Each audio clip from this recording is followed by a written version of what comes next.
토지 용산구청이니까 저희가 지금 현재 매수할 수 없다는 답변을 받긴 했어요. 땅을 살 수는 없다. 저희 현대 입장에서는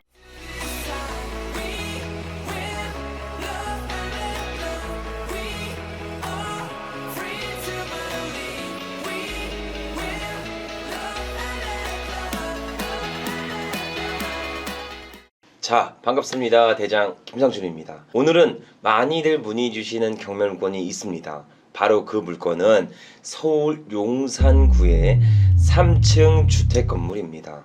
해당 경매 물건의 감정가격은 9,400만원대로 시작하는 물건이죠. 서울 용산구에 있는 총 3개층으로 구성된 다가구 주택이 9,400만원? 잘못 들은 게 아닌가 생각될 수 있는 가격입니다. 이 정도 가격이면 서울 용산구에서 20평 남짓되는 월세 보증금 정도 되는 금액이죠. 자, 이렇게 저렴하게 나온 이유가 당연히 존재합니다. 그 이유는 토지는 제외 건물만 경매에 나온 특수물건입니다. 이런 경매 물건을 보고 법정지상권의 성립 여부가 있는 경매 물건이라고도 부르기도 하죠. 그럼 간략하게 법정지상권에 대해서 말씀을 드리고 경매 물건의 스펙사항을 전달드려 보도록 하겠습니다. 자, 법정지상권이란 땅 지에 위 상자를 쓴 땅에 있는 권리를 이야기합니다. 즉, 토지 위에 건축된 건물을 보호하려고 만든 법이죠. 법정지상권의 성립 여부는 크게 두 가지로 분류됩니다. 가장 첫 번째는 저당권 설정으로 인해 발생되는 법정지상권이죠. 예를 들어 토지와 건물을 소유한 자가 토지의 저당권을 설정 후 대출을 받았습니다. 하지만 경제활동에 어려움을 겪고 변제를 못해 토지가 경매로 넘어가게 되죠. 이후 토지 소유자와 건물 소유자가 바뀌게 됩니다.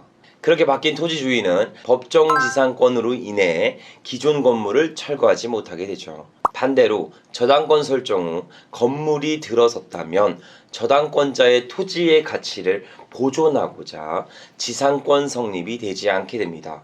자, 그럼 법정지상권 성립 여부 두 번째는 만약 저당권이 없다면 최초 토지 주인과 건물 주인이 동일하고 어떠한 사유로 인해 매매 혹은 경매를 통해 토지 소유자가 달라진 경우 건물을 보호하기 위해 법정지상권이 성립됩니다. 이렇게 최초 소유자의 건물을 보호하기 위해 혹은 최초 저당권자의 권리를 보호하기 위해 법정지상권의 성립이 유효화되게 됩니다. 자, 그럼 우리 용산구의 3계층의 경매 물건도 건물만 낙찰받으면 과연 허물지 않고 운영할 수 있는지, 혹은 경매 물건의 토지까지 매입하여 보다 높은 수익을 만들어갈 수 있는지 간략한 스펙사항을 보며 추가적으로 말씀드려 보도록 하겠습니다.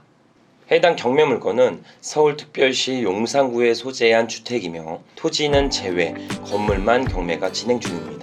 건물 면적은 88평이며 감정가 9,465만원부터 출발하는 물건이죠. 해당 건물은 총 3개층으로 구성되어 있으며 1층 25평, 2층 23평, 3층 14평으로 구성되어 있습니다. 등기부 현황을 확인해보면 설정한 최초 권리, 가압류가 말소기 중 권리로 낙찰 후 모든 권리는 소멸합니다. 그 외에 채권자 매수 신고를 하고 보증금을 제공한 이력도 있습니다. 해당 금액은 1억 7,500만원이며 입찰 조건은 해당 가격 이상으로 입찰을 해야 하죠. 다소 부담이 될 수는 있지만 변질되지 않는 입지성으로 인해 수요는 충분하여 최종적인 수익 선정의 부분에서 반영하여 검토해야 될 것 같습니다. 자, 그럼 가장 중요한 건물만 낙찰 후 사용 수익이 가능한지, 혹은 법정지상권 성립으로 인해 건물은 유지될 수가 있는지를 체크해 보도록 하겠습니다. 해당 경매 물건의 최초 토지 주인은 용산구이며 현 건물 주인은 개인으로 최초 토지 주인과 건물 주인이 일치하지 않습니다. 또한 무허가 건물이죠. 즉 법정지상권이 성립되지 않는 그런 경매 물건입니다. 하지만 경매 물건의 등기부를 확인해보면 건물 등기는 86년에 등재되어 있으나 건축물은 81년도 이전에 유지되어 있습니다. 이렇게 될 경우 무허가 건물이어도 간습법상 법정지상권이 성립되어 철거 대상이 되지 않습니다.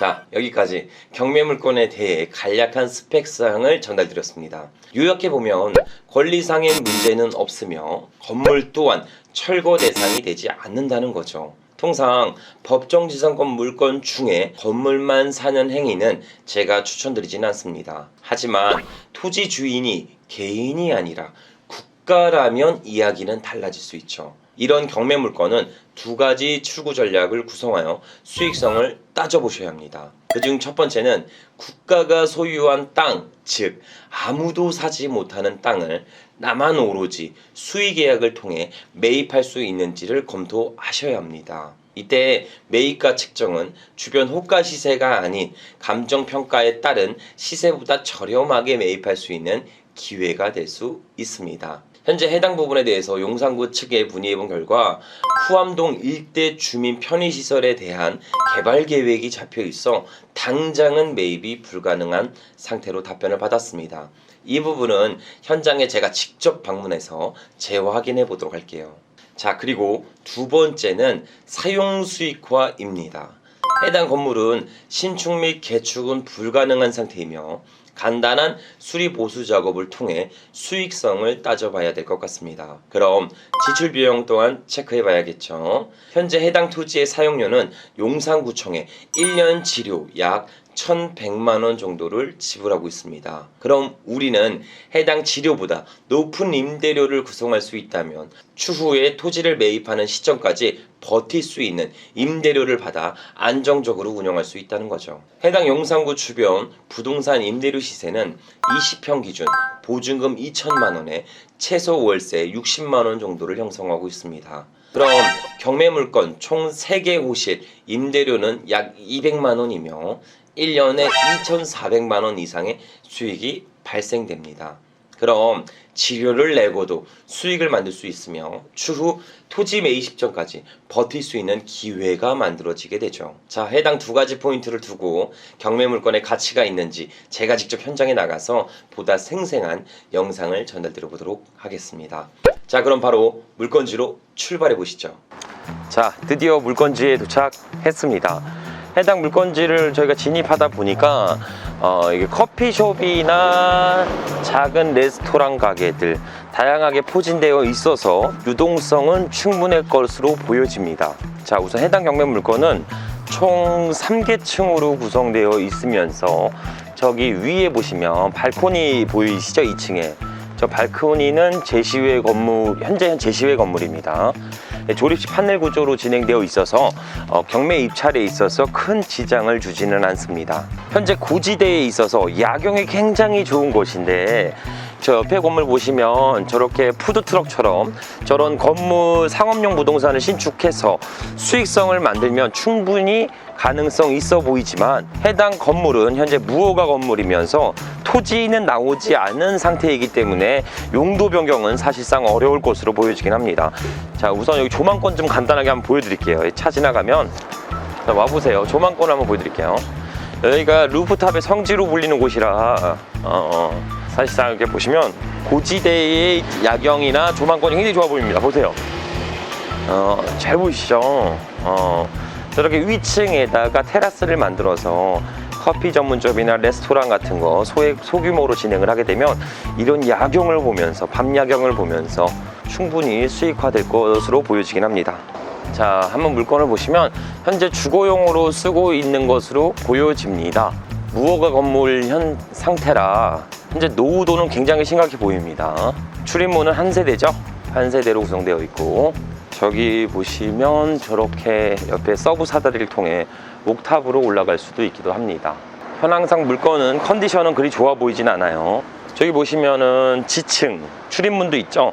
이게 내려가다 보면 지층인데 올라오다 보면 얘는 1층이야. 사실상 저런 부분들은 용적률을 차지하지 않습니다. 그래서 잘 활용하면 추가적인 수익률을 만들어낼 수 있을 것 같네요. 여기는 이렇게 그물을 이렇게 쳐놨죠. 그물을 왜 쳐놨을까요? 그물을 쳐놓은 이유는 해당 건축물이 굉장히 노후되었기 때문에 잔해들이 떨어지거나 그 외적으로 이런 낙상 방지를 위해서 임의로 설치한 걸로 보여지긴 합니다. 자, 해당 건물은 더 이상 크게 저희가 건물을 사용 수익화할 과정이 아니기 때문에 여기까지만 좀 지켜보고요. 그런 물건만 간략하게 살펴보고 제가 구청에 직접 들어가서 해당 토지를 저희가 사용 수익화할 수 있는 데에서 큰 지장을 주진 않는지, 혹은 토지를 매입할 수 있는지, 아니면 내 건물을 구청에서 매입할 수 있는지를 밀도 있게 체크해 보도록 하겠습니다. 지금 현재 이게 무허가 건물이잖아요. 네. 아예 근데 우리가 낙찰을 받으면 철거는 안 되는 거죠? 영상구청에서. 철거는 그렇죠. 왜냐면 지금까지도 변상금을 계속 내고 있었고, 그 변상금을 내고 부과했다는 거는 그 건물에 대해서는 또 어느 정도 인정을 하고, 무허가 건물 건축물 대장에 등재된 걸로 알고 있어요. 네, 토지 용산구청이니까 저희가 지금 현재 매수할 수 없다는 답변을 받긴 했어요. 땅을 살 수는 없다. 저희 현재 입장에서는 살 수 있다, 판다, 못 판다 확답을 드릴 수 없다는 거죠. 그렇죠, 그렇죠. 네. 왜냐면 만일 올해 같은 경우에는 제가 뭐 예를 들어서 그 인근 지역에 네네. 불화 신청이 있었지만 행정 목적상 저희가 불화를 안 해드렸던 경우는 있었다. 아, 그럼 여기가 아니라 그 인근에. 인근에. 근데 그 인근이 뭐 국유지라든지 뭐 부유지가 많다 보니까 저희는 좀 그렇게 향후에 어떤 뭐 시설을 뭐 건립한다든지 뭐 이럴 수가 있으니까는 네. 행정 목적상의 재산을 좀 비축하는 게 수가 있거든요. 뭐 내년에도, 아예 안 된다. 내년에도 뭐. 안 되고 내후년에도 안 되고 이거는 그 누구도 몰라요. 그렇죠. 그건 저도 모르고. 근데 저희 건축물을 이쪽에다가 좀 이렇게 많이 낙찰을 받고 이 건물에 이거를 용산구청에다가 좀 이렇게 문의를 드리거나 이렇게 할 수는 있나요? 우리가 토지를 사지 못한다면 우리 건물을 이쪽에서 이렇게 사실 수 있는 부분들은 없죠.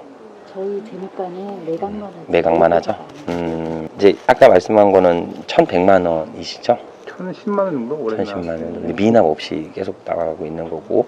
미납은 그거는 뭐 그게 그럼 저게 낙찰 받으면 그 미납이 있으면 그거는 저희가 부담하는 건 아니겠죠? 그런 건 아니에요. 제가 현금 알기로는. 부과는 소유권이 이전된 시점부터 새로운 소유자에게 아. 부과되고 그거는 다 개인별로 털어놓은 부과해요. 아. 네. 개인별로 하고. 네, 알겠습니다. 바쁜 시간 내주셔서 감사합니다. 자, 여기까지 용산구에 건물만 나온 경매 물건을 직접 현장에 방문해서 생생한 현장 영상까지 전달드렸습니다. 여기는 어디냐고요? 루프탑의 성지인답게 당연히 우리는 임장을 하면서 주변 상권에 있는 서비스를 항상 사용해 봅니다. 여기도 커피숍이 좀 좋은 데가 있어서 들어와 봤어요. 자, 여기 보세요. 뷰 환상적이죠. 뷰를 한번 보여주세요, 실장님. 쭉 해서 한번 뷰를 한번 보여주세요.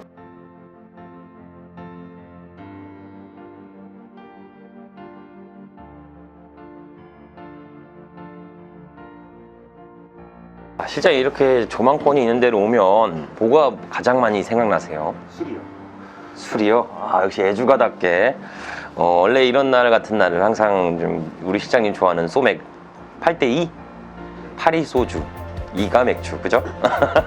그렇게 해서 한 잔 마시면서 낙찰의 기쁨을 만끽해야 되는데 오늘은 낙찰받은 물건이 아니라 해당 물건에 대해서 조사 나온 거라 술 대신 레모네이드를 먹도록 하겠습니다. 저기 실장님, 레모네이드 한번 비춰주세요. 뭐 이렇게 많이 들어가 있어. 잘하네 여기, 그죠? 실장님, 꽃도 먹는 거예요 이거? 꽃이 이렇게 있는데 잘 모르겠어요. 먹는 건 아니겠죠 이거? 그래서 우선 이런 데 오면 또 이제 직업병이라는 게 있어요. 직업병이라는 게 있기 때문에 오면은 저기 위에 옥상 방수 페인트가 잘 안 칠해져 있는데 저기는 탑층은 누수가 있을 수 있겠구나. 저긴 초록색으로 옥시 커팅 잘 발려 있구나. 에코티 잘 발려 있구나. 방수 잘 되겠다. 요런 게 가장 먼저 보여. 조망권을 보면서 야, 굉장히 좋다, 마음의 여유가 생긴다, 힐링이 된다, 이래야 되는데 저기 탑층은 별론데 저기는 용적률을 다 차지했나? 저 토지는 지금 무허가 건물이 아닌가? 저기 신축했네. 저기는 수익성이 얼마 나올까? 이런 게 먼저 보입니다. 우리 시청자분들도 항상 생활 속에 부동산이 접목돼서 다양한 안건으로 볼 수 있는 우리 대장TV 시청자분들이 되셨으면 좋겠습니다. 자, 오늘 해당 경매 물건은 낙찰 후에 건물이 철거되지는 않습니다. 관습법상 법정지상권을 인정받아 건물은 철거가 되지 않죠. 단 용산구청의 토지 주인이 용산구청이니까 이 토지 주인에게 매월 지료를 지급해야 됩니다. 또한 용산구청에다가 문의해본 결과 토지는 당장적으로 매입은 어렵대요. 해당 주민들에게 편의시설을 제공하기 위해서 일부 개발을 진행할 예정이라고 합니다. 그렇게 되면 토지의 지가도 올라갈 수도 있고 향후 용산구청에서 우리의 건물을 매입할 수도 있는 여지가 있기 때문에 사실상 옆일질도 무허가 건물도 이 건물 주인이 토지 매입을 의뢰했었는데 반려한 상태라고 합니다.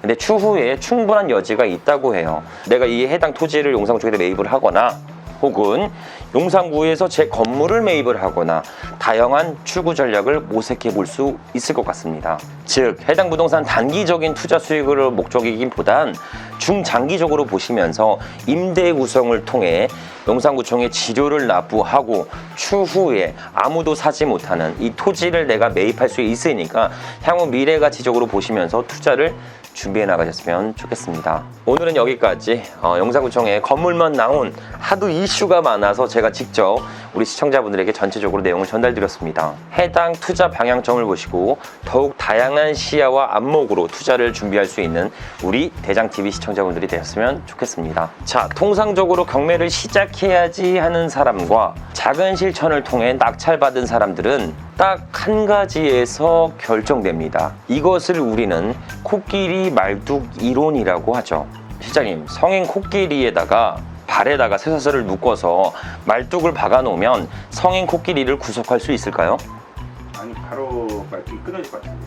그렇죠. 성인 코끼리의 힘은 우리가 짐작하지 못할 정도로 굉장히 높기 때문에 절대로 구속할 수가 없습니다. 하지만 어린 코끼리 때부터 쇠사슬을 묶어서 생활을 하겠다면 이야기는 100% 달라집니다. 그동안 수많은 도전과 말뚝을 제거하려고 도전을 했음에도 불구하고 본인이 말뚝을 제거할 수 없다는 걸 인지하고 스스로 포기하게 되죠. 이후 성인이 되어도 이 실패에 대한 것들이 습관으로 남기 때문에 시도조차 하지 못하게 됩니다. 즉 스스로 한계점을 정해버린다는 거죠. 우리 대장TV 시청자분들도 한 번쯤은 생각해 보셨으면 좋겠습니다. 무언가를 결심하고 하려고 할 때 매번 부정적인 생각부터 먼저 하면서 결국 시도조차 못하고 포기했던 일들이 많이 있진 않으신가요? 실패에 익숙해지지 않으셨으면 좋겠습니다. 본인의 한계점을 스스로 정하지 않으셨으면 좋겠어요. 부동산 경매 그 누구도 시작할 수 있고 그 누구도 정점에 설 수 있습니다. 경매 투자를 통해 부동산의 자본소득을 세팅해서 경제적 자유를 만들 수가 있다는 겁니다. 저와 같이 그 시작을 같이 하면서 보다 무조건 이기는 경매 투자를 진행하셨으면 좋겠습니다. 자, 오늘도 긴 영상 시청해 주셔서 감사드리며 앞으로 보다 양질의 영상으로 보답드리도록 하겠습니다. 감사합니다.